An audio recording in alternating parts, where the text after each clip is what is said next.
10 jours de prière mondiale, une expérience plus profonde.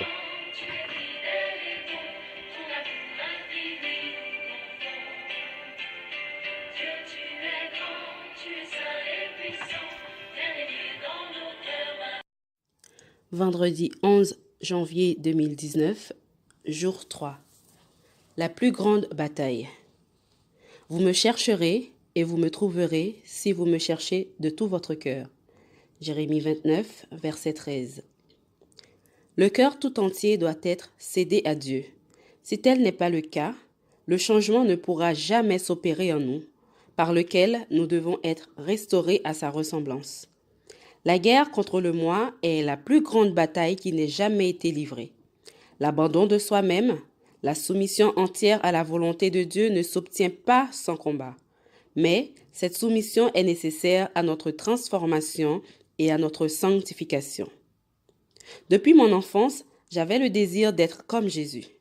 Comme je lui consacrais quotidiennement ma vie, je priais pour qu'il me change.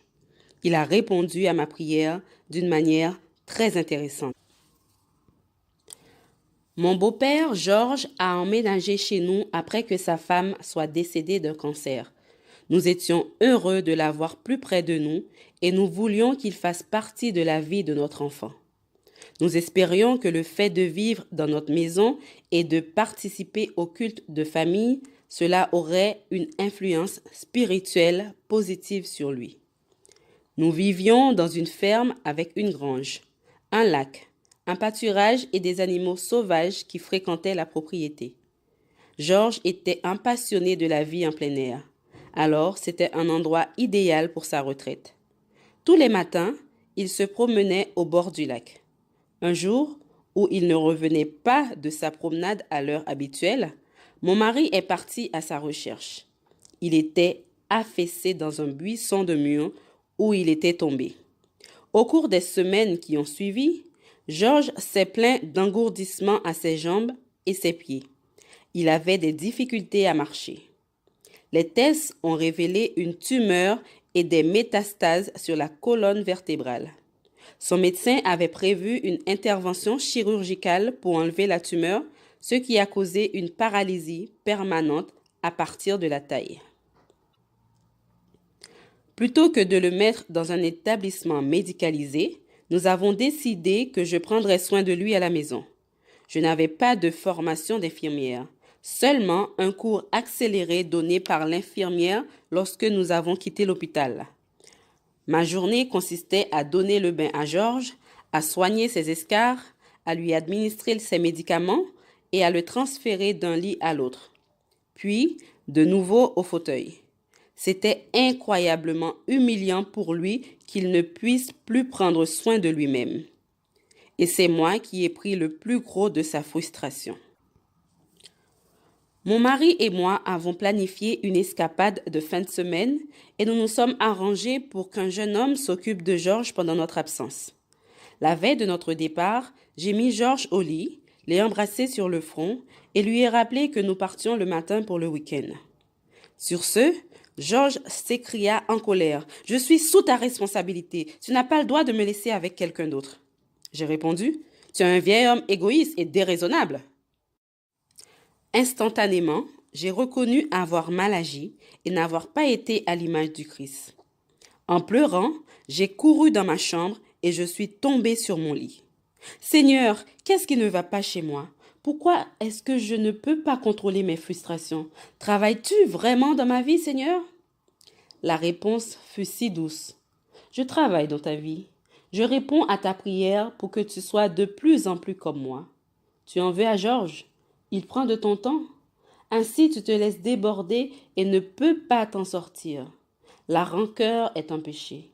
Et si tu me le donnes, je te donnerai la force de continuer à prendre soin de Georges. » Beaucoup de ceux qui consacrent leur vie au service de Dieu sont surpris et déçus de se trouver comme jamais auparavant confrontés à des obstacles, à des épreuves et des situations complexes. Ils prient pour avoir le caractère du Christ, pour être à la hauteur à l'œuvre du Seigneur, et ils sont placés dans des circonstances qui semblent faire surgir tout le mal de leur nature. Il leur donne l'occasion de corriger ses défauts et de se mettre à son service. Le ministère de la guérison, pages 470 et 471. La repentance comprend la douleur d'avoir commis le péché et le délaissement de celui-ci. Impossible d'abandonner le péché avant d'avoir vu la gravité. Point de vrai changement de vie jusqu'à ce que l'on soit détourné du péché de tout son cœur. Vers Jésus, page 36. J'ai vu à quoi ressemblait la rancœur, et je ne voulais pas qu'il soit dans mon cœur. J'ai confessé mon péché, et j'ai décidé de vivre pour Dieu. Je lui ai demandé de me laver et de me donner un cœur nouveau. Je me suis levé de mon lit, j'ai séché mes yeux, et j'ai demandé pardon à Georges. La paix a rempli mon cœur, et ma défaite s'est transformée en victoire. Nous avons finalement dû placer Georges dans un établissement médicalisé, car il m'était impossible de lui prodiguer des soins. Un soir, nous avons reçu un appel nous disant de venir parce que Georges avait eu un AVC. Mon mari s'est assis à côté de lui et lui murmura à l'oreille, « Papa, tu sais que Jésus t'aime. Si tu demandes dans ton cœur, il te sauvera. » Le seul signe visible révélant que Georges avait compris fut une larme coulant sur sa joue. Dans ces derniers instants, je crois qu'il a accepté Jésus comme son sauveur. Format suggéré pour votre temps de prière. Première partie, louange. Seigneur, nous te louons parce que tu nous donnes de la force et que tu nous soutiens quand nous sommes faibles. Nous te louons car lorsque nous tombons, tu ne nous abandonnes pas. Nous te louons, Seigneur, d'avoir jeté nos péchés au fond de la mer et de ne plus t'en souvenir. Deuxième partie, confession. Seigneur, pardonne-nous quand nous laissons notre ego prendre le dessus. Veuille nous pardonner lorsque par nos agissements, nous donnons une fausse image de toi aux autres. Pardonne-nous quand nous nous sommes accrochés au péché au lieu de te permettre de l'enlever de nos vies. Sonde-moi, ô Dieu, et connais mon cœur. Éprouve-moi et connais mes pensées. Regarde si je suis sur une mauvaise voie et conduis-moi sur la voie de l'éternité. Psaume 139, 23, 24. Troisième partie, supplication et intercession. Seigneur, aide-nous à être patients et aimables, en montrant ton amour et ta miséricorde à ceux qui nous ennuient et nous accusent. Nous prions pour ceux qui s'occupent des personnes âgées et ou des membres malades de leur famille. Donne-leur de la patience, de la force et de l'amour. Seigneur, s'il te plaît, soulage l'anxiété de ceux qui font face à une maladie en phase terminale. Donne-leur le courage et la paix de Jésus. Nous prions pour que les 202 millions d'habitants des 41 villes les moins touchées de la division Asie-Pacifique Sud connaissent Jésus. Nous prions pour l'école du sabbat, les ministères personnels.